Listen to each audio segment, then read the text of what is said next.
Today I'm speaking to Casey Michelle. She's a breathwork instructor and the co-founder of Connected Camping, which is the coolest camping experience you ever want to hear about. We talk about her journey from being a YouTuber who was creating all sorts of content to discovering breathwork and eventually becoming the wellness entrepreneur that she is today.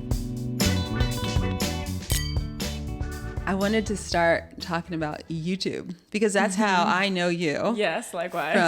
And that was like, so when did you start your YouTube channel? What year was that? Oh my gosh. I started it in college. I think, one of my college roommates kind of like, I'd always loved YouTube and like admired it, but I was like, there's no way I'd ever do it. And she was just like, we're going to sit down and you're going to make your first YouTube channel or first YouTube video. I think it was like 2014 or something. But it was like a hobby, you know? I was just like, oh, whatever. This is something fun to do in college. Fun. And then I was like, wait, there are like people that do this. Right. This is so cool. Especially around that time. I think I discovered you because I was just going vegan then. Okay. Or like starting with vegetarian, I think. Yeah. Vegan. And yeah, I think I've been following you for forever. Wow. So it's really interesting to think about. But yeah, it was just like, I would make these cringy mixed girl problem videos back then. I remember. I remember. They're still on the internet, but you know, because it's like those are my roots. Exactly. Don't take those down. Yeah.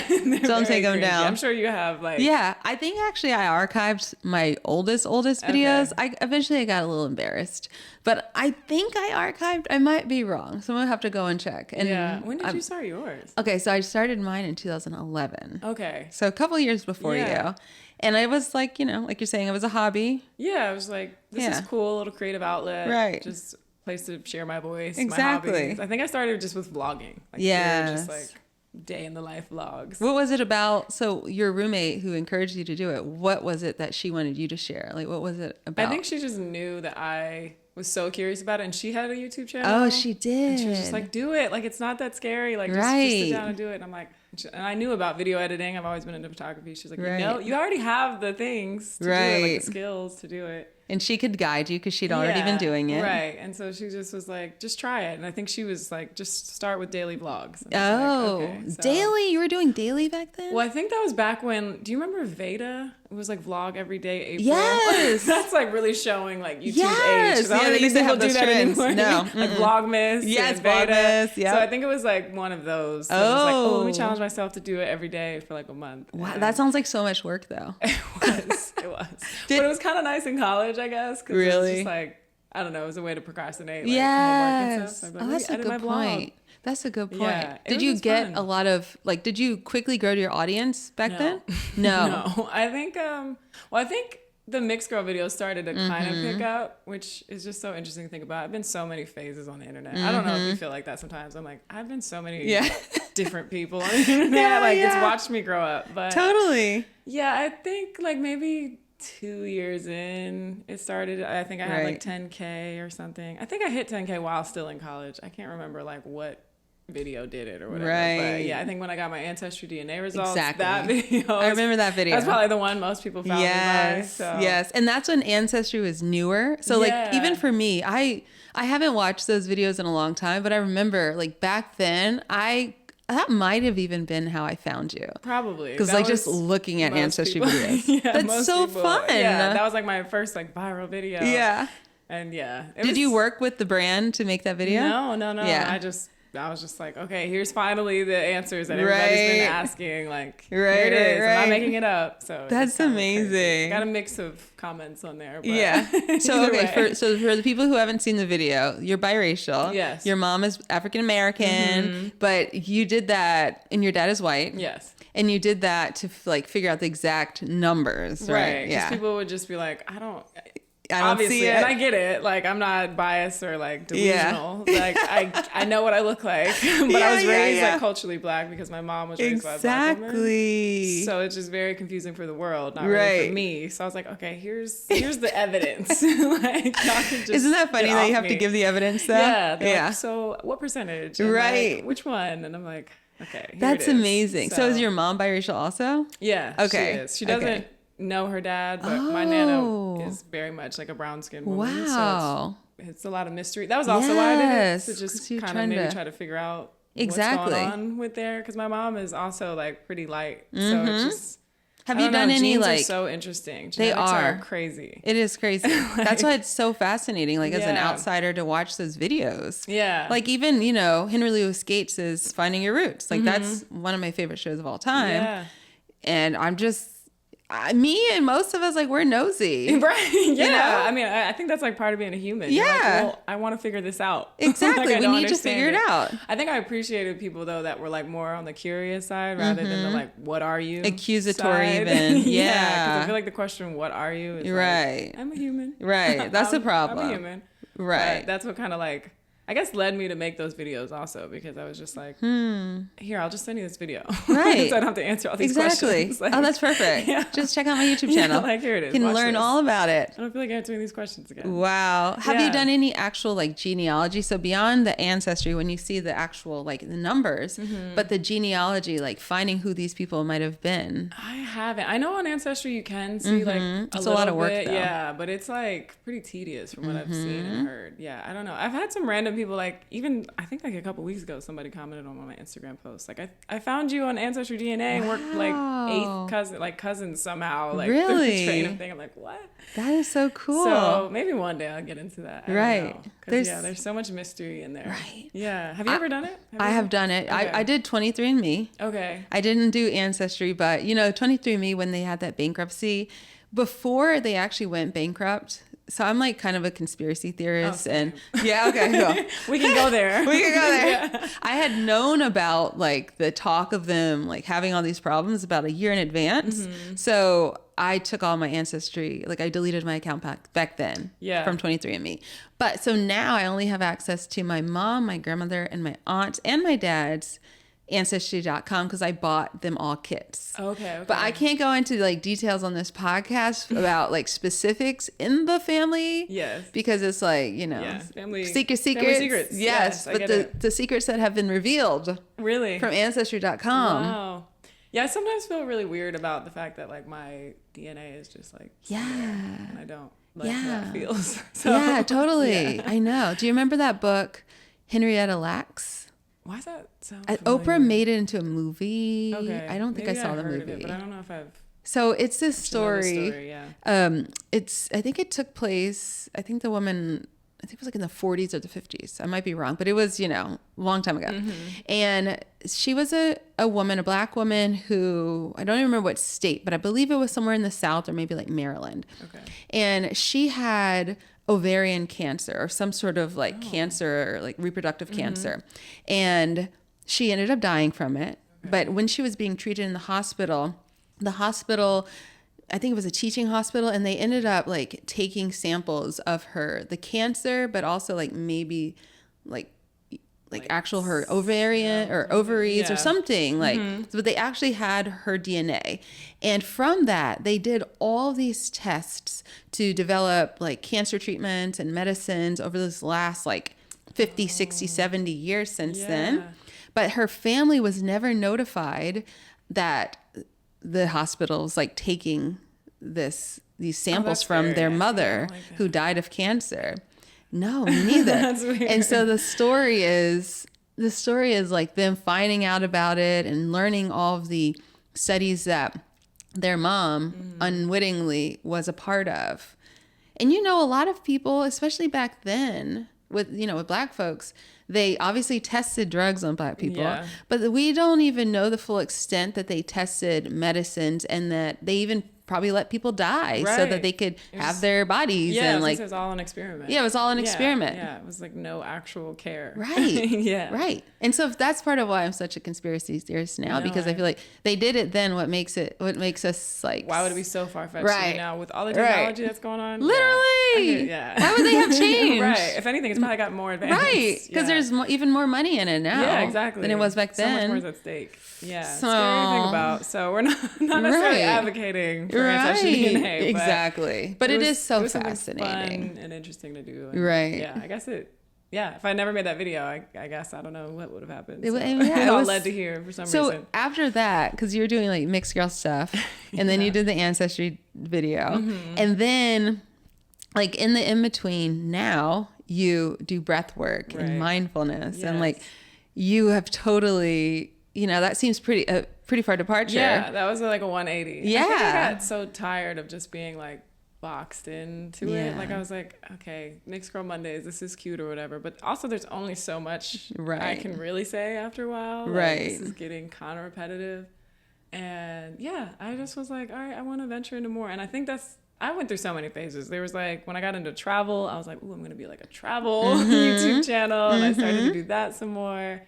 But I think the wellness stuff really just like always felt really natural for me. And I started to like vlog about my experiences and people were just like, wait, okay, I want to know more about this. Right. But I never really was like, I'm going to teach breathwork and do that full time. And yeah, I didn't really ever think that. I knew that I always liked storytelling though. Yeah. That's why YouTube like called me. Like I love to create and photography and video and all that stuff. I always like felt natural to me. In all those phases. Yeah. That's really great that we have that too. I think I even went through the fashion phase. Yeah. Like, I was like a fashion girl. Like it's been a lot of phases. Depending on who I was dating, I feel like. Exactly. That's so funny. That's the real truth. If I was like dating a gym guy, I got into the gym Really? stuff. Yeah, which is like something I've outgrown a lot, which I'm that's proud good. of. But younger me used to kind of mold into whatever relationship. Right. Interesting. Yeah. So now you found your real identity. Yeah, exactly. Right. That's why it feels really like, okay, this is me. Right. This isn't anyone else. And if you'll continue to develop and change and grow, and that's fine too. Yeah. I mean, even like as of late, I've been like, well, I think breathwork and wellness will always be a part of it. But, you know, I've gotten into more even just like teaching people how to be an entrepreneur and like the wellness side of it. So kind of more the business side of things. Right. So that's like another branch that's grown. And so I've been like enjoying that. That's good. I think it's fun to just let yourself like try it. Exactly. And grow. And like you're helping people along the way. Right. Yeah. And that's just always felt good, like to make an impact in a positive way. Just so good. The guy that you're dating now, were you guys together before? Like you've been with him since the breathwork? No, this is only a year. Oh, okay. So you were already doing the breath work. Yeah. Okay. So like he wasn't influenced on that. No. Good. We're clear. Yeah. If anything, I've gotten him to get into yoga and try breath work and all that stuff. But he's still very much him, and I feel like I'm still very much me. So that's nice. Oh, that's so sweet. Balance. Yeah. I love that. I've been doing the breath work stuff for about 6 years now. Yeah. So. Oh, yeah. And so what was the transition from learning about breath work? Like, what was that journey to... you graduate. What year did you graduate college? Graduated college 2016. So you graduated college. What was your major? Advertising and public relations. Oh, look at you. I was already applying it. Right? You did it was like work study. You're actually doing it. Right. Really? Kind of, yeah, I guess. And so how did you go from there to learning about breath work? Were you already doing that in college? No, I mean, I think I was into yoga. Like I remember my mom doing yoga videos at home when I was a kid. So I feel like it was like always around me, like maybe on a subconscious level, I was like, okay, happy babies and like downward dogs. Yeah. And mindfulness was already like there. But breath work kind of didn't happen until like 2019. So I was going to school in Florida in Tampa and then moved to Atlanta just because I did not want to go back to New Jersey. Right. I just was like, I don't know. I was too prideful and independent. Yeah, really. I was like, I cannot go back home. I will struggle on my own. Oh, wow. As I got older, I'm like, girl, you should have went back home. Yeah. But it's fine. Now you're here. Yeah, now we're here. And I was working in the film industry. Okay. So those first like 2 years, 2 years, I think, living in Atlanta. So those were like 60-hour work weeks and very stressful and a lot of anxiety. And I don't think I realized it though until discovering breathwork. Oh, so I was like still working in that space when I first did breathwork. One of my older brothers kind of planted the seed. Really? So he was already doing it? Yeah. So he was the first person that was like, you need to try this. Like, you need to experience this. And, was it because he saw that you were stressed or only just because he thinks everybody needs it? He thinks everybody needs it. And I think I saw him changing a lot too. Wow. Like just his temperament. I remember his skin getting really clear. Just like a lot of just his overall demeanor seemed different. And I was like, okay, what is this about? Like I've done meditation and yoga, but like, what is this breathwork thing? Yes. And I remember the very first session with him, he was like, all right, we're going to sit here for 45 minutes and do breathwork. And I was like, 45 minutes? That's amazing. I know, that's so long. It's like, I could watch a whole movie. Yeah, I'm like, who's breathing before? What do you want? Right. And it was just like, what you don't know what you don't know. Exactly. And I was like, wow, I don't think I've been this calm like my whole After that life. First time. Yeah. Wow. Like I was like, I can feel the blood in my toes. Like I don't know. It was like a presence that was really, really like undeniable. Like, really? And I think meditation can sometimes be challenging. Yes. But I feel like breath work is so active. Yes. That you kind of like can't really get in your head. Totally. And it's a nice thing to do before meditation. That's exactly. what I discovered. Like clear it all out so then you can like settle in. And wow. Is this what type of breath work is it? so I think now I've kind of crafted my own little signature style, which is fun to think about. But back then it was a lot of really like slow breath. I really believe in like the sustainable kind of breath work. I know most people think breath work and they think of like Wim Hof and like very fast, very holotropic, which I still incorporate here and there. Can make you really dizzy, right? But it can be very intense. Yeah. And I don't want to practice that every morning. Yeah, that's a lot. Yeah. Like I'll maybe do that for like a minute out of my whole 30 minutes. Okay. So I like what they call tumo breathing, which is basically like a very, very slow breath, like a long hold at the top and bottom. It just kind of like heats the body up, kind of detoxes things in the system because I'm big on like, detoxing and health and all the things. Absolutely. And you know all about that. So yeah, more of the things that you can apply like in a meeting or in the car, in line, like sustainable. Right. Like things you can apply. Right. You don't have to like go somewhere away, hide out. Because we're always breathing. And I think I always try to like emphasize that. Like some of these things we compartmentalize. Like I got to go do yoga. I got to go do meditation. Right. But like, you're always breathing. You're always breathing. So you can kind of do box breathing or any of these things anywhere. I love that. And you know what? Like the whole theme of this podcast and just like my approach to communicating health and wellness is like you have more control than you realize. Yeah. You know, and especially with something like what you eat, what you put in your mouth, like you go grocery shopping or you go to the restaurant or whatever, and you decide what you eat. But I think even, more fundamentally than the food is we're always 100% of the time, unless we're dead, we're breathing. Right. It's like the basics of life. Yes. Like what we start and end with. That's exactly. Yeah. And your nervous system is so involved in food and digestion and circulation. I mean, it's so every other system in your body is kind of dictated by the way you're breathing. So right. Oh, that's a good point. Really but you can't control that. Like you can't really control your digestion. Right. And it happens. But you can control your breath. Exactly. So wow, that's such an interesting. I like that. And breath work is. I've done some breath work. I was just gonna say, have you ever? I have, but I don't have like a regular practice. Yeah. I'm not here to shame anybody. I'm just like curious. I'm working on it. No, I'm not. I'm just like, have you ever done it? Yes, and it's so like, so I've done it like, most recently I went on my first meditation retreat. It was a meditation breathwork retreat at the Art of Living in Boone, North Carolina. Oh, I've seen that. Yeah, you should go. Really? Beautiful, great food. Okay. I saw your video. I haven't watched it yet. That's watch it. I'm gonna watch it. It's super. It was okay. So for people who aren't familiar with breath work, like if you've never done it, it's like, okay, I'm breathing all the time. Right. How difficult could this be? But I think it's a lot easier when you're in the car, like you're saying, like you're living versus like at this retreat, we had like these multiple hour long, like breathwork sessions where we're sitting on the ground and we have to pee, but you can't get up because like this program was so strict that if you missed any of the sessions, you wouldn't be able to return for the subsequent. Like even if you were sick. One of the women who was in our group, she was not feeling well. Like she couldn't come one morning and that was it. She wasn't allowed to continue. Really? They were like, everything's building on. How long was the retreat? It was 4 days. Okay. Yeah. Wow. Yeah. All day. Intense. We had breaks, obviously. We had lunch and the food was great. But it was really intense. Wow. And honestly, with the exception of like doing box breathing at home and even like doing some breath work in yoga class, all my experiences with breath work have been pretty intense. Yeah, that's what I like. I want to break because I feel like people hear breath work and they're like, I don't know. I'm like, no, I'm not that teacher. I'm gonna help you. Like, I love that though. Curate a whole experience. Like, yes. Yeah, like I said, I like to do a variation. So it's like not just this intense thing for an hour. Wow, that's crazy. Yes. Yeah, I mean, what was your takeaway from all of that? Or my takeaway was it was a great experience. I'm really glad I did it. When I was in it, it was more difficult. Like being.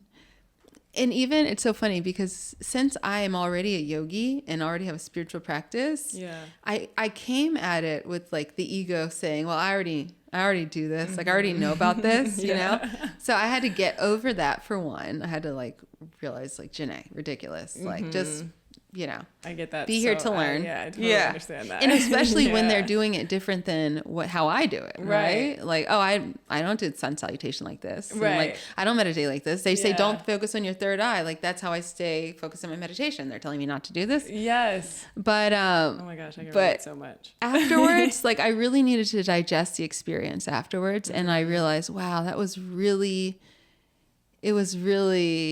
grounding, but it also, like, I had all these realizations afterwards, even that I just picked up from the other people I met that were in the group. Right. Yeah, I did Vipassana 2 years ago. Have you ever done Vipassana? I've never, but I want to. And I went into it with a very similar, I was like, how hard could this be? Like, whatever. And at that time, I was really super deep in my breathwork practice. Sitting an hour a day. Now I do more like 30, 40 minutes. But either way, I was like, I got this. Really? And then it was the same. They were like, everything that you do, like, don't do that. Right. Like, don't focus on your breath. Don't do that. Like, don't. Like, it was just like. How long were you there in this all silent meditation? I did the 10 day. So 10 days. And did you do it in Georgia? Yeah. Wow. I did it in Jessup. It was like 4 hours. Yeah. It was great. I'm thinking about doing it again Really? this year. And it was so funny because I hated it though. Like by day 2, day 3, I was like, I want to leave. Okay, tell us the experience. I can't stand this. I want to leave. So you drive all the way down to Jessup. It's 4 hours southeast, I think, right? Yeah. And Vipassana, for people who don't know, it's silent. Yes, it's a 10-day. So you're not allowed to talk. Retreat. No eye contact, no exercising, no journaling, no working out. And I had a roommate, so that was interesting. Most people don't, but I ended up with a roommate, and we could not speak. Wow. And so that was really, really interesting. So you don't even know who that person was because you didn't have any talking time. Day 0, when you first get there, you're allowed to like speak and like, hey, get some like guidelines down. Like, hey, I usually do this. I go to the bathroom or whatever. But it was kind of beautiful because like we bonded without words for 10 days, which is really interesting. But what does it mean, no eye contact? Like, you're just supposed to be kind of like in your own little internal world. Like it was a lot. It was really intense. And like I said, I think like day 2 or 3, I was like, I don't know. Okay, so why? I think you're doing roughly like, and all of it is optional and like however much you want to do, but roughly it's like 6 hours of meditation a day, and your back is screaming. Ooh, your back is sitting on the floor, screaming. Like they're all hour-long sits, but I think in total there's like 6 a day or something like that. Ooh. And I was trying to really like do it, so I'm up at 4 a.m. doing the first one. They ring bells at like 4 a.m. So you do the first hour sit, then you go to breakfast, and there's like a little break.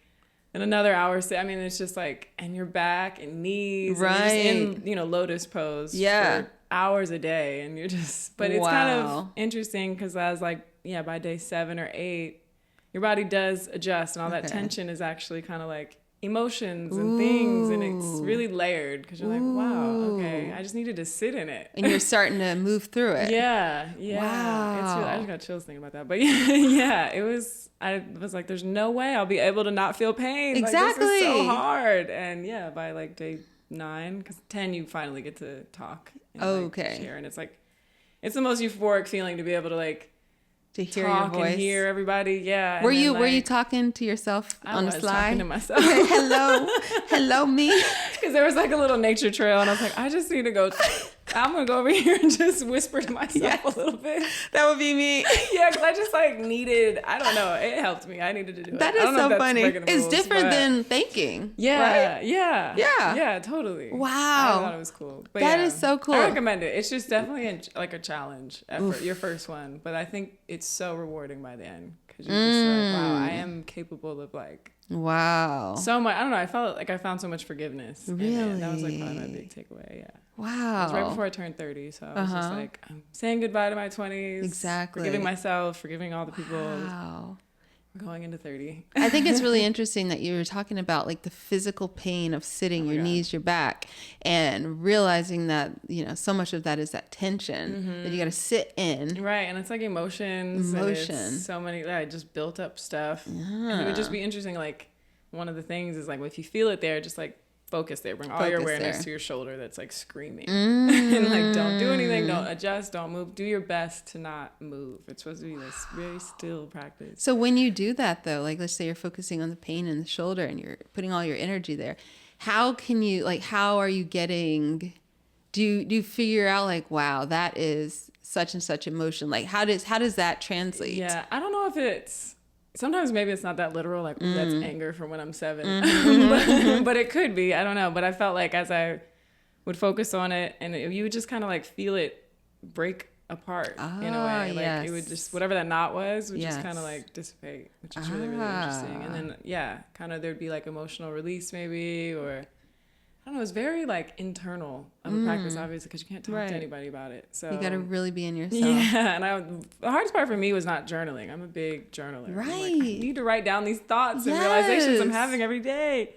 But that wasn't, You couldn't do that. But the very last day, when we were able to do everything, I like wrote like 4 pages of like all the notes that I had. I'm like, I need to do this, and when I get out of here, and all these creative ideas. I had so many. Like, did you really? Ideas. Yeah. Oh my god. Nice. I was like, I can't wait to start this next year, because I did it. That's really good. Towards like November of a year, so I was like, oh my god, the next year is gonna be like this. Right. And so, what was the next year like? Really great. Yeah. That was 2023. 2024, I feel like things like took off. That's kind of when I started like the consults for wellness entrepreneurs. And like, I had felt like 2023 was kind of like a plateau in a lot of ways. So I feel like things like skyrocketed. Wow. So I don't know, blame it on Vipassana. Exactly.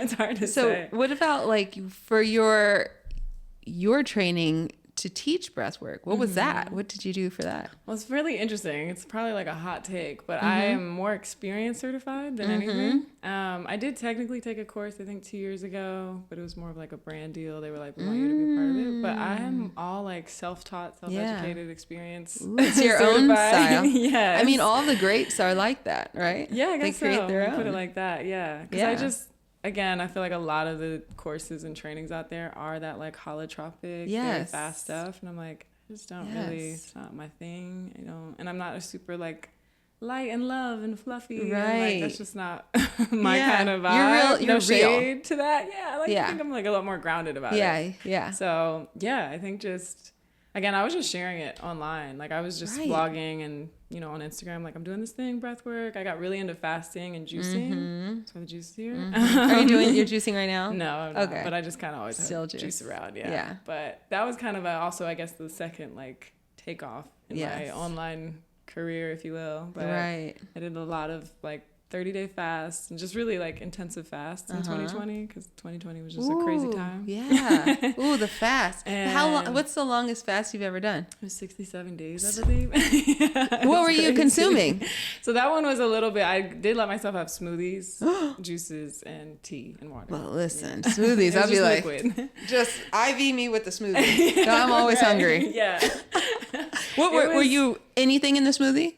Could you do soup smoothies? Like a nice hot soup? Yeah, sometimes I was more on my like raw vegan, like fasting, like fruitarian. I kind of went through that phase. I don't know if you ever dove into that. early on, I did. Yeah. So I was just like really into just cleansing the body in the most like intensive way. Sometimes I'm like, we could have not been so extreme.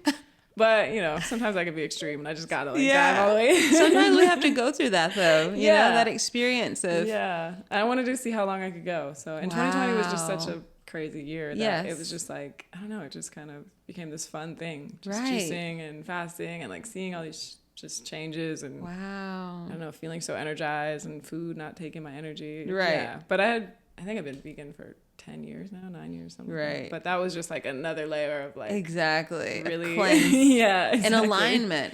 But it is, I mean, like historically fasting has been used in religion and spirituality literally forever. And so it makes sense. Yeah, and I think it was like kind of a spiritual awakening time for me, because I was like, all right, what's really under here? We're not molding into any more relationships. We're getting to know who I am. Let's strip away everything. That's also when I moved into a van and I did van life. Van life. I love that. Which is so. I never thought I would do anything like that my whole life. Like, what was it like? How was it? I mean, it was amazing. Yeah. I would recommend it. If anyone freedom, has right? like an inkling to do it, but it's also a lot. Like everything has its, sacrifice, I guess. Yes. But I think for where I was at life, and again, that year, 2020, and like just the world and all the chaos and all the things, it just felt really like nice. Yeah. Freedom was like my mantra kind of thing. And living with less. Like I was like, who am I without all these things? Let me live minimally. Let me juice. Like really strip back all the layers and really do the work, as they say. But yeah, van life was amazing. It just got exhausting after a year. It gets hard, right? Yes, definitely. So after a year, this whole time when you're doing all your different phases, and especially van life. Yeah, that was a whole thing. Right. Van life, and even like, being vegan, having your breathwork practice. What was your family's, like, what did they think about it? My mom was not a fan of van life. Really? I know that. She was like, gotta be safe. Please don't do this. Oh, especially like a no. solo woman. Like, right. What are you doing? But I was always I was even scared. So I was always like with friends, or like I had friends that had fruit farms, and I was right. I was never super just out in the middle of nowhere. It was very rare that I did something like that. But she was not about it. I think with the fasting and stuff, she was a little worried. Yeah. I think like anyone would be, like, you're on day 55. Right. Like, are you going to eat stop? again? Do you have a disorder or something going on? But yeah, I think I don't know, maybe mom intuition, but I think she knew it was kind of a phase. Right. She kind of minded her business as much as she could. I think if it had kept going on, she'd probably be like, okay. Yeah. Time for intervention. Yeah, exactly. Yeah. And then my dad, I think, is the adventurer of my family. So he loved the van life thing. He was who I called right before I bought the van. I was like freaking out before I bought the van, because I was like, what am I doing? I don't know why I'm doing this. I'm like, I think I was like 25 or 26. I was like, what am I doing? And he's like, you're going to wake up tomorrow and like be so sad you didn't do this. So just do it. You get it from him. The adventure. Yeah. So he's like the hiker, traveler. Wow. Yeah. I mean, we're all kind of our travelers when I think about it, but he's definitely like the outdoorsy kind of guy. Dads are funny because they're often like the mom. Yeah, I think it makes sense though, right? Yeah. Mom is to protect her baby, and dad's like, fly. Exactly. Yeah. And you kind of need both. We'll support you. Yeah. You do. Yeah. You need. And it's beautiful that you have both. Yeah. Super grateful for that. They've been really supportive. I mean, even to this day, like, just me and my brother are the only vegans, but my mom will like make vegan dishes and make it work, and she'll eat whatever she wants, and we eat whatever we want, and we like coexist. I think that's cool. Yeah. Is your brother down here in Atlanta too? No, he's out in California. He's a big traveler. He's everywhere, but he's definitely, his home base is California. Yeah. So, yeah. So okay, how much did you spend on that van, by the way? I got it on Facebook Marketplace. And I think it was like under $3,000. It was already built out. It was like 2,800 or something like that. Wow. And it was already built out, so I didn't have to do anything. It was so like cool. The craziest manifestation. Yeah. Because I was just about to give up. Like, I was like, I can't find one for my budget, and like, maybe I'm just not supposed to do this. Yeah. And then, sure enough, like on Facebook, I look it up, and it was like 20 minutes down the road from this like used car lot thing, and I'm like, no way, like just shipped from Florida. I'm like, okay, wow, this is the one. That's why your dad was like, this is the opportunity. Yeah, like why not? And I ask about your family too, though, because for most people, the biggest thing that holds them back from making a change in their life is the community, the people around them. That's so true. Yeah. It's like you don't want to go. It's almost like I think it can feel like you're ostracizing yourself. Right. And who is willingly doing that? I think for people who do something different, they realize that's not actually what's happening. But I think that's a fear that a lot of people have. That's such a good point. Yeah. And I guess, I think I've been just like an independent type of little girl since I was like 3. My mom said I was feeding myself when I was like 3 years old. So I think I just like kind of always did my own, beating my own drum. Yeah. But it is interesting when you think about like say that, because I'm like, so many people are like have asked me like, well, I want to do this, but my mom or my dad or like, was that like for you? Was your family at all like? My family was always really supportive as well. Okay, that's good. And I was also like really independent as a kid too, so I think I had it in me to just do something different. But at the same time, I think honestly, that's one of the most common questions that I get. Really? How am I going to, especially when it comes to people wanting to become vegan? Because food is such a center part of the family. Yeah. And so it's like, I really want to do this, but I'm married and my husband's not interested, or I've got kids. Or that's an interesting one with dating and everything. Dating. Yeah. Oof. Is your boyfriend vegan? He's not. No? He's not, which is the first time I think I've dated somebody that's not vegan, which is interesting because I'm like, wow, I'm changing in ways. I don't think I'll ever not be vegan, but I guess just like, I think I got to a place where I was like, if you can just be kind to me and honest, then like we can figure it out. Like, because a vegan, there's not that many vegan men. It's limited. Yeah, it's very limited. Vegan men are hard to come by, honestly. And you know what? unfortunately, I hate to say this, but tell me if you have experienced this, but in like the wellness community, even spirituality community, it attracts a lot of narcissists. And like they kind of use it as a, I don't even know what to call it, but they yeah, kind of use it. They use it. Yeah. So yeah, it's And like, kinda, I know plenty of vegan men. Not all of them are bad, but I have met a lot that I'm like, oh, you're a red flag. You're walking. Yes. You are a walking red flag. I know to stay far from you. You have this. And I even saw like, there's this, I forgot her name, but there's this lady on YouTube who has this, she's a psychologist and she makes all these like narcissist videos. And she had one I watched years ago about why narcissists are attracted to spirituality. And it's like a mode of control. And I think the vegan thing falls into that too. That's interesting to think about. It's like I'm a good person because I'm vegan, right? Or I'm a good person because I'm spiritual. I'm a yogi. Look, I'm doing all the right things. Yeah, I'm a good person. Yeah, and then it's kind of just this big ego trip. Yes, that, yeah. And we don't want that. Well, to think about, and so who we're dating, right? Yeah. There's not many that are. Well, I don't want to say that. I just don't know them. I don't know them. I don't either. So it's like you got to expand your horizons. Yeah, and I think that's just kind of where I was at. Where I was just like, man, if you're honest and kind, then we can talk. We can figure this out. But yeah, it's been a learning curve for sure. Yeah, at least more so in the beginning. Does he? But he's open to. He's so open. So I think that helps a lot. So he's eating like he'll go eating vegan food. Yeah. That's whereas good. Some people were not at all. They're like, what are these chickpeas and this fake steak and like, all this stuff, but he's like, no, try it. So what about his family? How are they? Well, nobody's vegan or nobody's into any of that stuff. Do they support he's dating a vegan? I think so. They seem pretty open to it as well. Yeah, see, which that's I guess the that's thing. important as it is. Yeah, the community that he's around. But it's like so often people were like, I know I do this all the time to myself. I limit myself before I actually even have any evidence. Exactly. That it's going to be that way. Right. Like, I can't do this because I have this thing. This is like, and people don't even care. That's what I mean by it's a learning curve. I'm like, let me just be open. Yeah. Because I'm the same. I'm like, well, it won't work. It won't work. This. Right. And then, he's raised this way. There's no way. It's like, well, it's working. Yeah. We give it a try. I'm far. saying this out loud to remind myself because, this is a struggle. Yeah. This is a constant struggle for me. Yeah, no, I can relate a lot to that. Has it been like that for you as far as vegan and just connecting with friends in general or social to be places? honest, I don't have that many vegan friends. Same. Yeah, it's like when I first became vegan, it was more important. Like immediately when I became vegan, it was 2011. I worked at a vegan restaurant, so I was friends with a lot of my coworkers. And I also was like immediately like jumped into like the vegan scene because back then there were fewer. Yeah. And so it was much more of a scene. Yes. Like there are not that many of us. Much. Yeah, now it's like mainstream. Right. It's like you don't really need like a meetup group. Right. I mean, they have them still. But now it's like you can go to most restaurants. Exactly. There's a V. You're fine. Exactly. Yeah. So I was like back then I was like, I'm doing all the animal activism stuff. I'm going to all the farm sanctuaries. Okay. I'm doing all the stuff.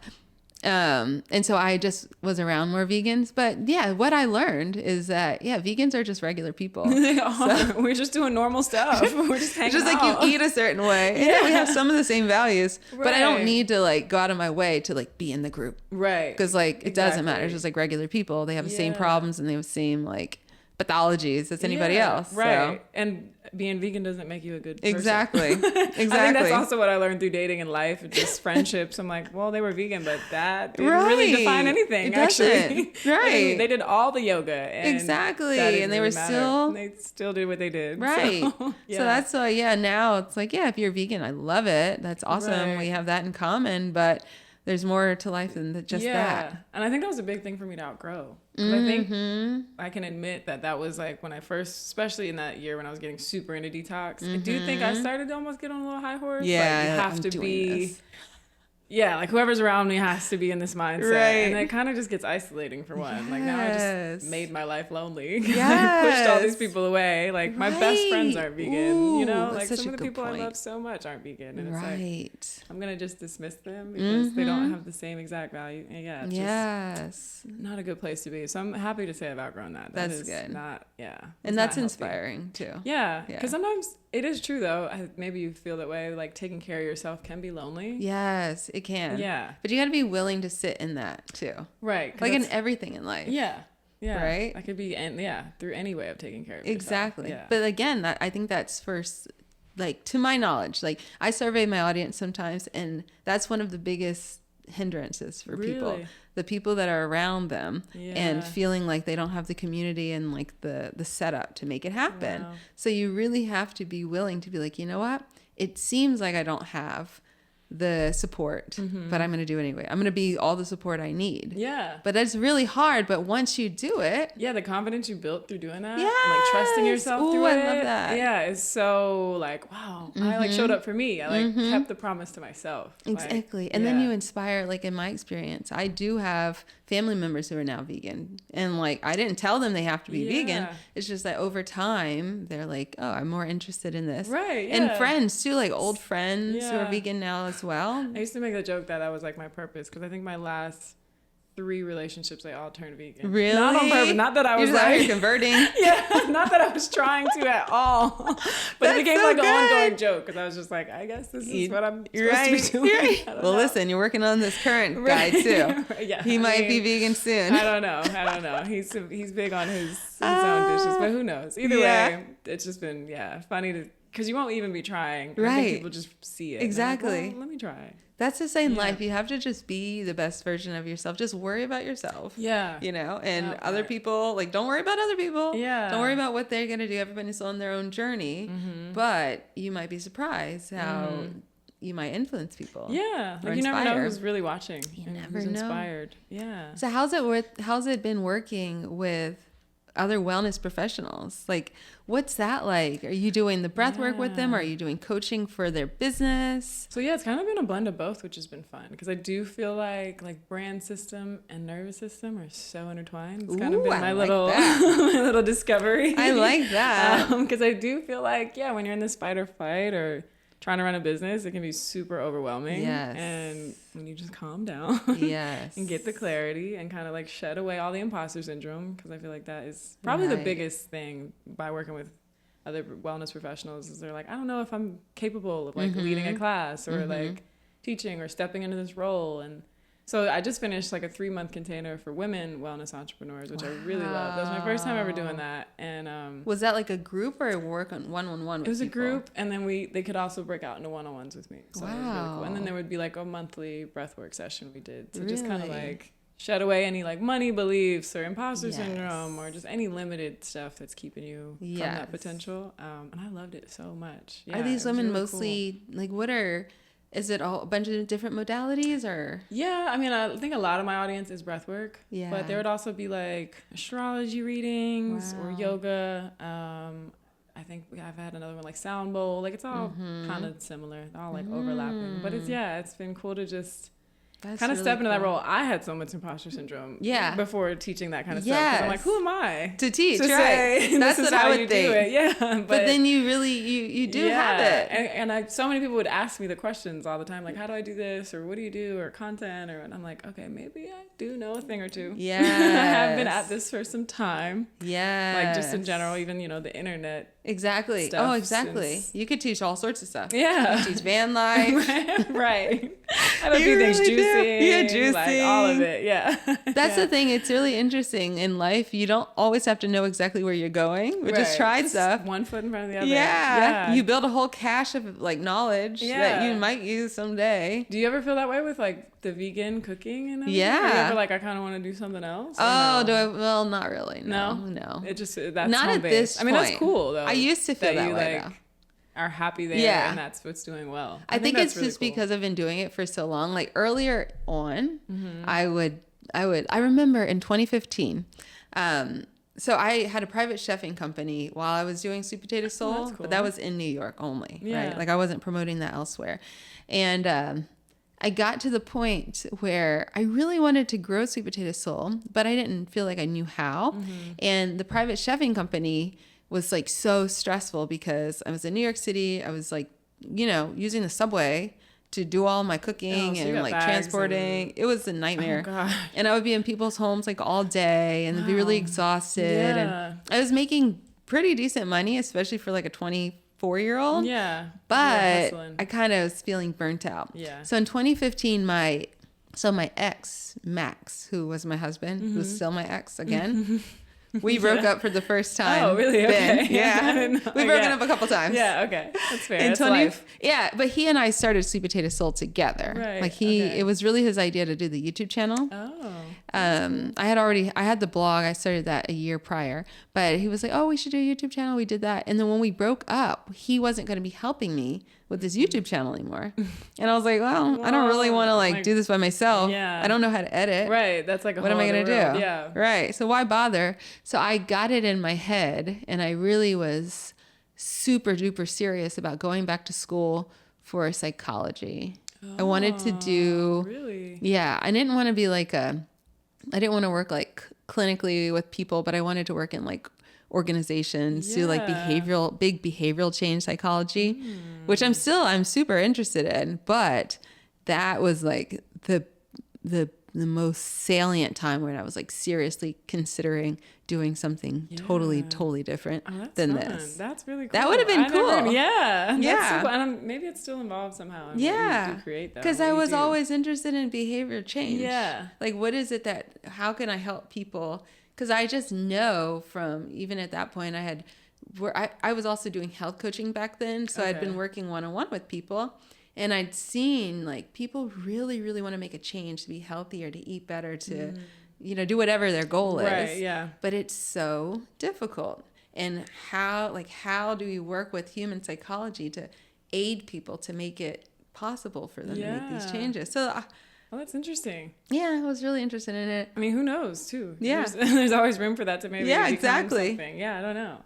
But then I don't even remember like how I was like, I gave up on that idea. And I think it was because, I know. In 2016, because I didn't go to school. I was considering it. I was like trying to do all my paperwork and applications and figure out the money and all that. Right. And then the beginning of 2016, Max and I got back together. Okay. And then like that same month in January, I got my first ever brand like sponsorship. And it paid quite well. I was like, wow. Okay. This is more. There's something to this. Right. Yeah. This is better than the psychology. Videos, yeah. And then like a few months later, that same year, I got my first book deal. Oh, wow. So then I'm like, okay, I'm still have the psychology on the back burner, but by that time I had that ball was rolling. the ball was rolling, yeah. and I eventually that same year shut down my private chefing company and started doing Sweet Potato Soul full time. That's really brave to think about, like to shut down this thing to start something new. Like, was there a feeling of like, because missing out or like no, I right? still, I guess you just felt like this was taking off. So it felt like that. And I was kind of stressed out about the old one. But if you'll notice, you might have, I don't know if you noticed, but when I, like my email address, I know we were mostly texting, so I don't know if you saw my email, but my email is still my old company. Oh, like I never got rid of that. I noticed that. Wow. I still have the URL. Like I still have the website. Okay. Just in case. You never know. I might bring it back. Someday I won't like be chefing myself, but I might bring it back as like a local private chef company or something. I love that. So I didn't just totally like exit out like it never happened. Yeah. Like, I never want to totally exit things out. Yeah. You never know. And some things like, so the other business that I co-own, Connected Camping, maybe you've seen me post about it. Yes, and you're working on. We just had it last weekend. That was really, okay, tell us about that. Coming back. Well, I was just gonna say it's one of those things that sometimes can feel challenging, but it'd be harder to stop it all the way, right, than to keep going. Like I don't know if you've ever felt that way in some of your businesses. No, like, absolutely. To stop this would actually take way more energy. Way more. Yeah, let's just keep it going. Keep That's how I feel too. Yeah, 100%. So I'm like really glad that we kept that going. Basically, it's Atlanta's most heartfelt camping experience, and it's like adult summer camp. It's a 24-hour experience, so it's not like summer camp all summer, but it's just it was born in 2020, as many things were, I guess. And it was really just 10 of us that were just like so cool, trying to get out of the noise of that year. And that's when I had the van, and my business partner Christian, he's like a music engineer, music artist, so he brought out his like speaker and mic, and we kind of had like this open mic, and then I led breathwork, we played games. I don't know, there's something really special about it. Like we were like, wow, we really needed this. And we also realized we didn't really like know each other for more than what we did. Like, we always like, this is a place to get to know people for who they are, not just what they do. Especially in Atlanta. It's real hard to like know who people are. That's a good point. Everyone's like, what do you do? Yeah, 100%. Everyone has a title. Everybody does. Or, their social media following, or, but like, who are they? So anyway, it was really sweet. And so it was under a full moon, and we were like, all right, next full moon, let's invite more people out. And then next full moon, let's invite, but it didn't start like, let's do a thing. Right. It was just like, we're just friends and this is fun. And I think after that first year, we were like, okay, there's something here. And you're 5 years in. This is year 6, actually, which is crazy. Yeah. Right. So we were doing it. Yeah, we were doing it once a month from June to October, which was a lot. Yeah. June, October. So 6 times out of the year we were hosting it. And this year we only just did one really big one. We had over 120 campers this past weekend. So I'm still recovering a little bit. Yeah, I bet. When's the next one? Probably not until next year. Like I said, just once a summer. I think we're gonna do. Yeah, I think you would love it. And I've never done vegan, camping, which is really fun. Oh, nice. Because it's funny because all my friends aren't vegan. I think Christian's vegetarian, I guess, but everyone else eats whatever. Yeah, but it's just like a fun place for people to try new things. Like right. We have recess where you play like tug of war. You get back to your inner child. That is the and then coolest. Dinner we call the full moon talent show. So people like. If you rap, sing, dance, poetry, whatever you want to do, you can share it. Breathwork, of course, yoga. It's like an immersive, really curated time. And yeah, I feel like it's so hard to make friends as an adult. Yeah. So we wanted to create a space that's like just this grounded wellness, fun, like place to become so family cool. by the end of it. So yeah. And are people coming? Is it a lot of individuals or like girlfriends? Honestly, and a lot of solo buddies. Oh, that's good. So and they a lot can of really people connect. This time around from out of state, we had like Seattle, California, Canada, Texas. We had people all over. So it's kind of wild. Like this thing just took off. Wow. Which is really. And where did you have it? We do it in Conyers, so it's like 30 minutes from the easy. City. It's like a lakeside location, so you could take a dip because it was so hot. Yeah, it's crazy hot. And again, now we've worked with like REI and a lot of big sponsors, which is really fun. So that's one of those things that I'm like, it can only keep going. To stop this would be way harder. Would you have you guys considered taking it like out of state? We have, yeah. I think it doesn't matter. It's so many moving parts. And so like to get those moving parts and keep the same feeling, right? Our essence of it. We have so much community and campers from like New York and New Jersey, so we were like, maybe we should go up that way, like upstate New York, find some campground or something. So it's on our radar, but obviously it's a lot to plan and figure out. Yeah, because you've got a few businesses. Yeah, 2. What do you like? Oh, 2. Just okay, like I was gonna say 4, but mine it feels like it though. Like mine is broken up into so many, and then there's connected camping. So connected camping is, I have a team though, so it's not just me, my business partner, and then there's like 7 of us, plus we had a whole bunch of volunteers. Like there's no way I could ever do that one by myself. Then there's my breathwork business that's like broken up into the Exhale, which is my online breathwork studio, and then there's like the business coaching for wellness entrepreneurs. So kind of feels like 3. Okay, yeah, okay, 3. Because I'm like, I knew there's more probably than 2 a 4th somewhere. one in there, but right. I'm not gonna know. Well, so the online program, people can take classes with you on there, right? Yeah, for the breathwork. Yeah, the breathwork, right? Yeah. So it's essentially like an online studio where there's live classes and then there's pre-recorded classes. So that's really good. Like a little 5-minute thing or 10-minute thing. Right. Just pop on. Is it a membership base? It is. That's so and it was an app. As of recently, we took it down just to revamp, reset. It was a lot of pressure. It was a lot of stress. Really? And so that's just the honesty hour. I was like, it actually felt. And maybe you've ever experienced this, but I felt relieved, which I felt bad about at first. I was like, really? Yeah, just because I thought I wanted it so bad. Yeah. And then, I don't know, it's been 6 months of having it, and I was just like, honestly, was it a lot of pressure? I want to just not have this right now, like for this summer. Why was that? I think probably myself put in pressure, but the expectations of like how many members to have by now, I just didn't hit that number. And I think just trying to like get into the tech world of it, like having an app, like trying to get that pushed in places and like tech conferences and stuff like that. Like, I don't know, there's just like a whole world. Really? When you have an app, I feel like.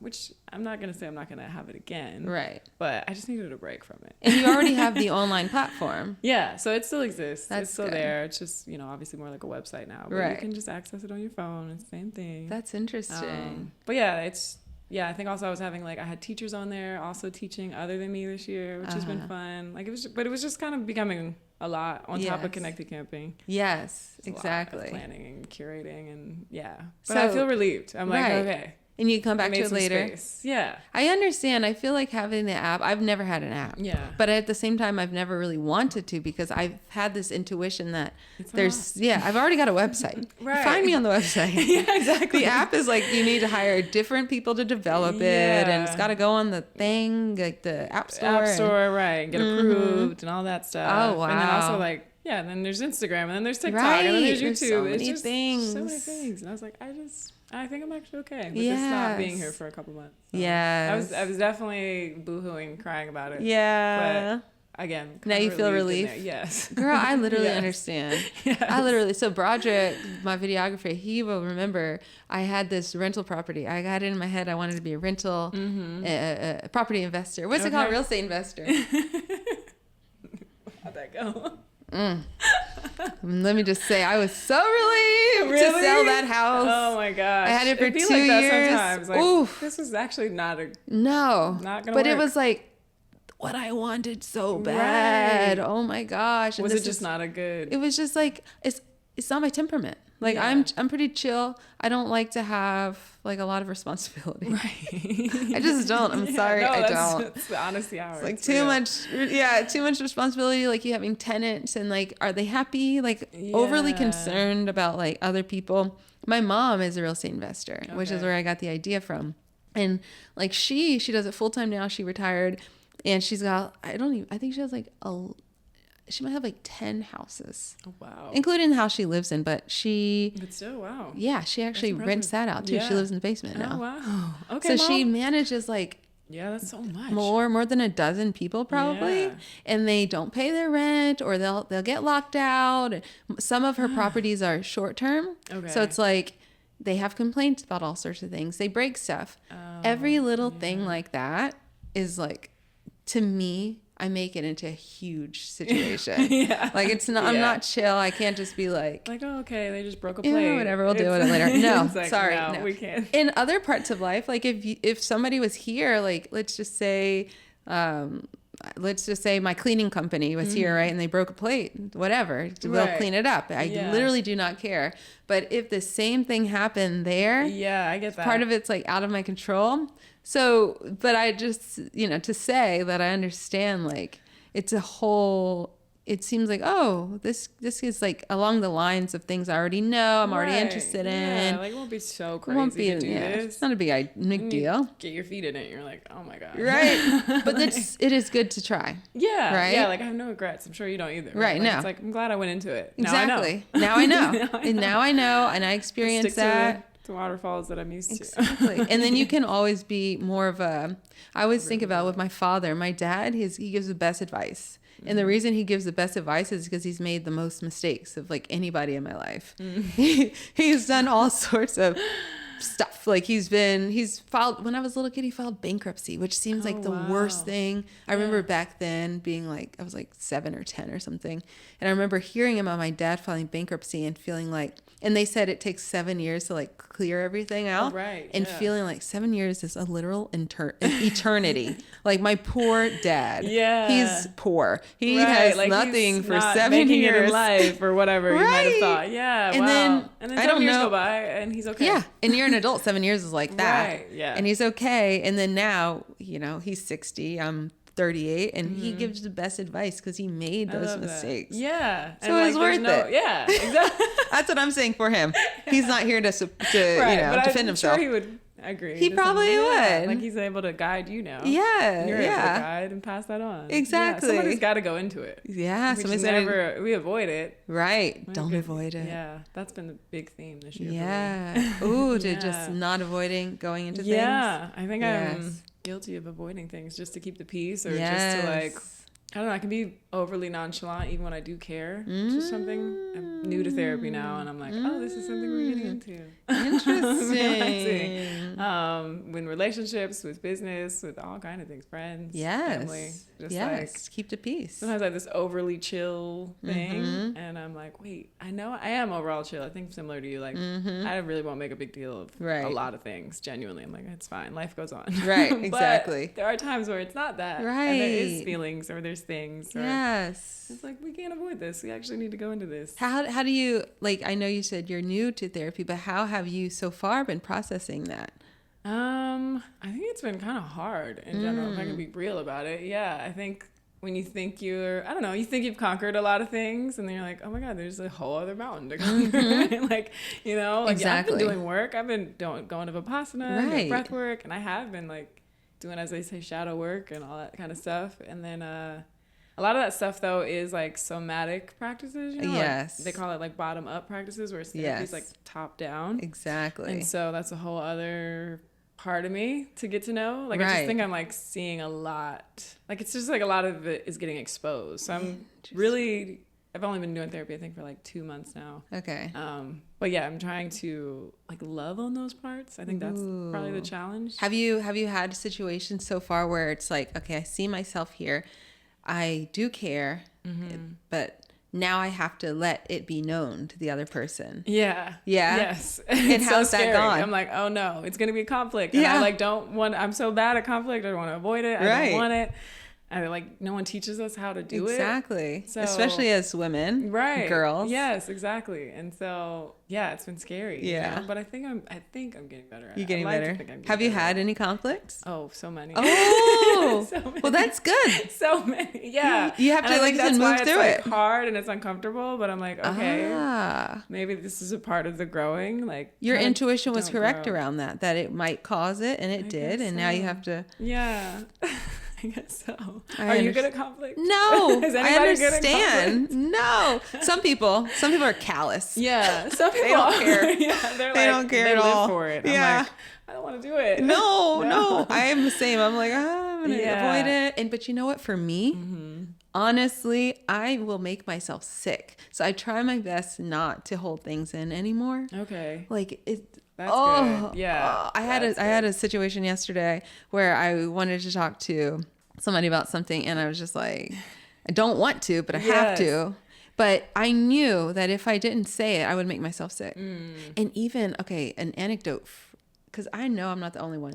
When I wanted to get a divorce back in 2020, I didn't really know how to communicate it clearly. Yeah, like how do you even Right. How do you bring Go this there. up? How do you stand on this too? Like, scary. because, the other person, like my ex, didn't want to, and he would be, obviously I knew he was going to push back. And so how do I stand on my ground and be like, no, this is what I want. Yeah. So leading up to the conversation, like many months, I was thinking about it for so long. In August 2020, it was almost all I could think of. Really? But I was not speaking it. I wasn't telling him. I was only like telling my therapist, but it was really, I needed to tell him.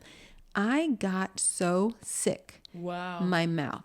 I don't know what it was. I still to this day don't know what it was, but I got like let's call it a disease, Yeah. temporary disease. It Yeah. only lasted 3 days, but where my tongue got covered in sores. Wow. Like, I can't believe If my that's tongue ever not- went back.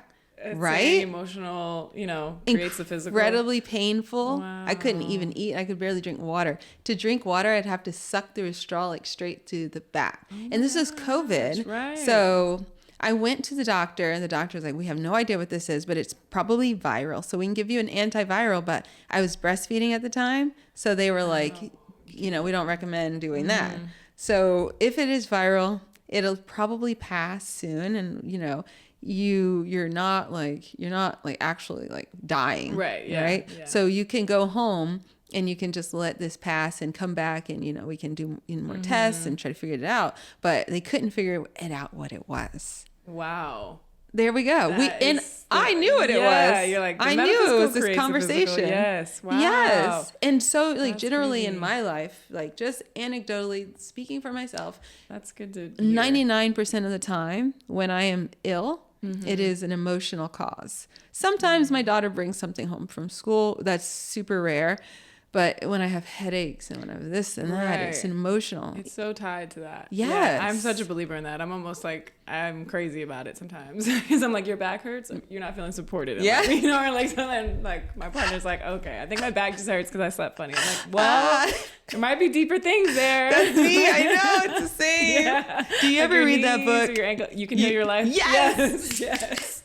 I'm always screaming about that book to everybody. I'm like, look it up right now. Look it up. Look it up. Like, cough see means what it this, is. headache means this. And it can't like, hurt to look it up and try to address the issue. Yeah. And like every time I've looked it up, I'm like, well, that's accurate. Right? Like, Right? Yeah, like knees being stubborn, whatever it is. Exactly. Like, this is so accurate. And also for people who are skeptical, it's important to remember that like placebo effect works. Yeah. Right. Placebo is not just, I think people poo-poo placebo, like, you know, we don't understand why. It's just like your brain. That's all you need. All you need is your brain to change you. Like placebo is good. Yes, exactly. Right. Like that shows you the power. This is the power. Yeah. Like it literally. It's true. Exactly. Yeah. Which is so cool. Yeah. But it's so funny how it's like it's poo-pooed. I think you know, the incentives are to poo-poo something that you can make no money off of and you can't fully explain through like materialist science. Yeah, exactly. You can't monetize it. You can't monetize it. Yeah, scientifically. Yeah. Right. Yeah. But I don't make money off of pharmaceuticals, so I'm cool. Yeah, I was gonna say same page. I'm unbothered by that. Right. It's nothing to do with me. Yeah. Wow, that's interesting. You Can Heal Your Life, for people who don't know the book. By Louise Hay. Louise Hay. I listened to her affirmations this morning, actually. Did you? Yes. Every oh my now and again, I just pop on. Yes. Some Louise Hay affirmations. I love that. I should do that. Yeah. They got nice little 20, 30 minutes. Sometimes in the morning when you're in that like before you're awake all the way stage. Ooh. Just throw on some little affirmations. So do you do like what do you is that what you do every day, or what do you do first thing when you wake up? But I don't. I think my morning routine has been a little crazy this year, like more than ever. And I'm such a routine person. I am very much like I am a better human if I have my routine. Yes. But more days than not, I'll try to like wake up, take my time, take some just breaths in bed. And then I like to have at least like 10 minutes of just kind of lingering and listening to affirmations. That's like this is an ideal morning. That's a good idea. Because it's just, like kickstarting the day already in that kind of gratitude state and just like, no shame, no perfectionism, just starting the day on that good foot. Oh, that's so good. Especially because when your brain's first waking up is when it's like the most sensitive, as they say. Your subconscious is really receptive. Exactly. So it's like, okay, let's get some good stuff going. And then breath work is always the first thing. Always start the day with breath work. Yeah. And so how long do you do the 40-minute then? I do 30 minutes now. That's kind of like my sweet spot. It's 30 minutes a day. Like I said, there was a time, and some days still, that I do an hour every day. What time do you wake up? Lately it's been a little all over. Like since I had camp this past weekend. Oh, right. I was like, yesterday I woke up at got out of bed at like 10. Wow. Yeah, you were a little ashamed about this, but you shouldn't. Like, you literally how many people? 120? Over 120. So I'm like, this is fine. Yeah, that's okay. Most days though, like 7:30. Okay. Yeah, because usually like calls and work and stuff starts around like 9 and 10 o'clock. Yeah. So like I need at least like hour and a half for my morning routine, which is a little, I don't know if that's bougie or whatever that sounds like, but I'm like, I need a long morning. You're an entrepreneur. You can have it. Yeah. That's a great thing. Do you have like a set thing you like to do? Or is it kind of Let me tell you, I'm like, okay, so my first thing is I strive to wake up well before my daughter every morning, which I usually do. Which is what time? Like, well, at 7. Okay. Yeah. Today I slept in. No, I didn't. No, I didn't. I wanted to. I set my alarm for 7:30 and I woke up naturally at 7. So I didn't get to, but here's what I do. I just lay there. That is my favorite time of life. Like just first thing in the morning. You don't go back to sleep? Nope. You're up. Because my thoughts go. Okay. My thoughts are just, I have such, like you said, the subconscious is really, like I feel like it's open, right? It's that window when I can actually listen. I can listen to my thoughts, all day, but there's like the subconscious stuff is coming in, not deeper. Just, And so I get a lot of, clarity and like answers to my questions. And I pray in the evening before I go to bed every day. That's usually when I pray too. Sometimes after breath work. Yeah. Sometimes after yoga too. Yeah. But first thing, I don't do anything. Okay. I don't pray. I don't try to connect to things. I just, And I like that. And I was listening to Huberman Lab, and I think it was that podcast, and he was talking about the moments in the morning, and it was so valedating because I was like, that's what I didn't know that was like a thing. But instead of just jumping out of bed. So I do that. I'm slow. And then I'm not really slow because I get my daughter ready for whether it be school or camp. Because she's a handful. She's a little entertainer over there. She's always like got something to say, running around the house. She has a tremendous amount of energy. Oh my gosh, really? So that's my main job. And then, so yeah, I get out of bed, coffee. That's my main routine too. And then once she's off, yoga. And then today I didn't do yoga. No, I go to studio. Okay. Yeah. If I do it at home, I'll never do it. Yeah, same. Yeah. COVID, I had to. A little night stretch every now and again. But yeah, same. I'd rather go to the studio. I got somebody's got to tell me what to do. Yeah. And I like the community. I like being around people there. Yeah. And do you do hot yoga or hot? Studio? Okay, same. Yeah, I'll just sweat. Yeah. I'm like, okay, got the day going. Yes. Then and then then I come and start. I'm slow. I'm like being an entrepreneur for so long, like doing the same thing for so long. How long have you been? Literally since 2010.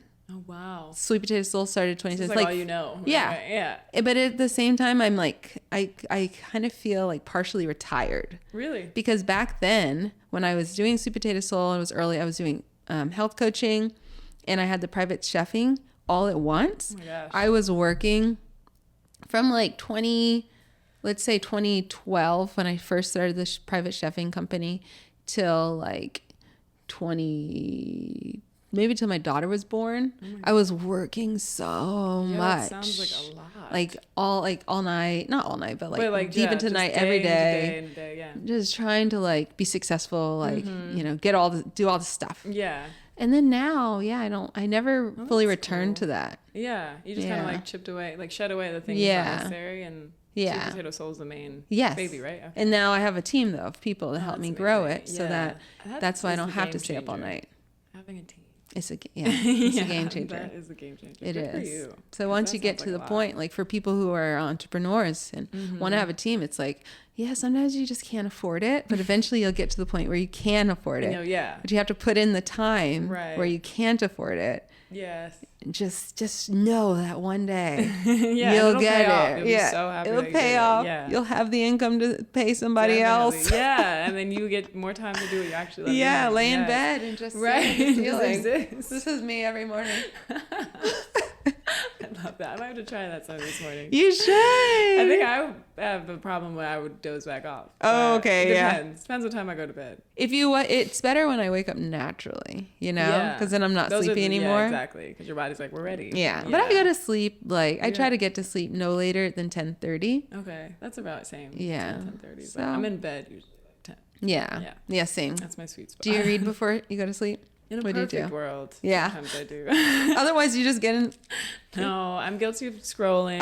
Okay. I'm guilty of just kind of like reflecting a lot. Like I might start reading old journal entries, or I guess I'm still reading. But and you journal, right? Yeah. So that's, I guess, also my morning routine. I'll do breath work and then I'll journal afterward. I don't know. Since a kid, I've had like a diary, So like, just become a place for me. I love that. Which I think also is why the avoidant thing is interesting, because I'm like, I can just go journal about it. I don't have to talk about it. So it's all very tied together. I'm like, I thought journaling was healthy. I'm like, it is, but you also need to say it, so. Ooh, you're Full unlocking circle. a next level. Yes. Yeah. Very interesting thing. Oh, okay. So when you're journaling, are you like writing to yourself? Who are you like? And is it stream of consciousness, or is it like, today I had a matcha, da da da? Like, which type of journaling are you doing? I'm more like stream of consciousness. Yeah. Because get it out. I don't want it in my brain. I need to get it out. Like it won't make sense probably to anybody if they read it. Like, yeah. It's maybe not really complete sentences. Yeah. Some of it, it's just like feelings like, yesterday this happened, I can't believe this, or I'm excited for this, or whatever. But it might be like groceries. Like it might just, it's not really all together. That sounds healthy. Yeah, I'd like to think so. I just always feel better afterward. Like, right. Okay. It's all out. It's like a brain dump first thing in the morning. Right. Get it all out. Okay, now I made space through breath work, through journaling. Like, yes. Cool. Now I can start the day. I need to go back to journaling. Yeah, I was gonna say, are you a journaler? I used to be like starting at 13. Mm-hmm. My friend Joyce Kim, thank you Joyce, gave me my first journal for my birthday. I think it was actually 12th birthday because I was in middle school. Okay. Yeah, and I did until like a couple of years ago, because I realized that all my journaling is like from 2008, 2010 perhaps, like till when I quit, was like the same topic. Really? Yes. Yeah, most and of I mine was annoyed. So yes, it was all relationships.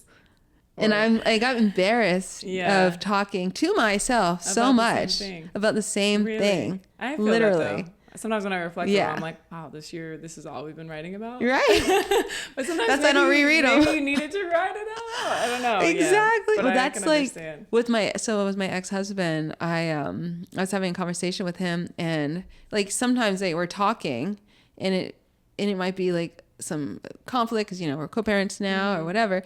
And I will imagine myself journaling it, but be like, I can't write it down. Really? Because I already wrote too much about him. Oh. I'm sick of writing about him. And he and I have a fantastic relationship. Right. But I'm so sick of writing about him. How many times are we going to write the same thing? Right. Yeah. And I'm like, what else? I'm like, our kid, like I never really feel so compelled to journal about like things that are going well in my life. That's my issue. Interesting to think about. Right. Yeah. She's great. She's like, she's so cute. Like, that's I've always been a complainer. Your journal's just full of complaints. Mine is kind of a blend, so you're not all the way alone. I think it's like, I try to find gratitude in there sometimes. Yes. I'm like, okay, well, let me at least like name 3 things that I'm grateful for. Like, I slept through the night peacefully. Like, I do have a home with air conditioning, nice or whatever bed. it is. Right. Like, I can plan my day how I want to today. Yes. All right. Now that I can complain a little bit. Right. Now we get that out of the way. This is really getting on my nerves. I got like 2 sentences of yep. And now I got it in there. It's sprinkled in there. But I feel like you should write a memoir. Really? Yes. Oh gosh, I don't know. Eventually. Maybe one day. Yeah. How? Because you've gone through so much. You've done so much. I've heard that from a few people that are like, "Why have a book?" And I'm just like, "Well, I have a." To me, I'm like, "Well, I have a YouTube channel." Yeah. It's kind of like a digital book, but I guess you. That's true. You created more of like you haven't created more personal books, right? No. But I can imagine like someday if I'm like, like my grandmother, like if she's 89 now, I would love for her to write a book. Like, I want to hear I know a lot of her stories, but like, she's always revealing new stuff. Yeah. To be written and to be read for generations. Yeah. I think there's so much value in that. That is true. Writing probably was the very, very first love of mine too. So really? Yeah. When I was in like 8th grade, I would win these little writing awards. Really? So, yeah. My mom's always been like, writing. You need to be writing. And I've always just been like, You're a storyteller though. Yeah. So I think ultimately, we see that. Yeah. So what's next for you? Now you just finished your camp. I did. I think moving forward, probably just some planning already probably for next year's camp. Yes. Just obviously taking a break, but then planning a little bit for next year. And then for me personally, just with breathwork, I think just kind of revamping and rebranding. I'm kind of just I'm in a space where I'm just really like resetting everything. I'm at like midway checkpoint in the year where I'm like, okay, let's do inventory of everything. And let's get rid of what's not working. So I think I'm just kind of resetting, rebranding, but more so just the Exhale Studio growing as well as planning for more connected camping. Ooh. Okay. So how can everybody follow you so that they can sign up for connected camping and also Exhale, join the membership? Yeah. I think both easiest place to probably find both would just be my Instagram. So, and you got the links. Yes. _ Casey Michelle _ and you'll find the Exhale Studio as well as connected camping. Those are both my bio, so you can't miss them. No, okay, good. And of course, in this video, I'll put all of your links down below. Thank you, I appreciate it. Thank you for being here. Thank you so much. So this is such an organic, easy conversation. I know. I loved it. Yes. I would love to have you again in the future. Please. Thank you for having me. After I come to the camp next summer. Hear your testimonial. Yes, that would be so fun. My first time camping offshore. Really? Yeah, I've never been. I didn't grow up camping at all, so it's really ironic that I run a camping business. Right. That's so cool. You never know where life's going to take you. You never know. Yes. Oh, thank you. Thank you so much for having me. Yeah. Goodbye, everyone. Peace. Bye. Peace out. Hey, town.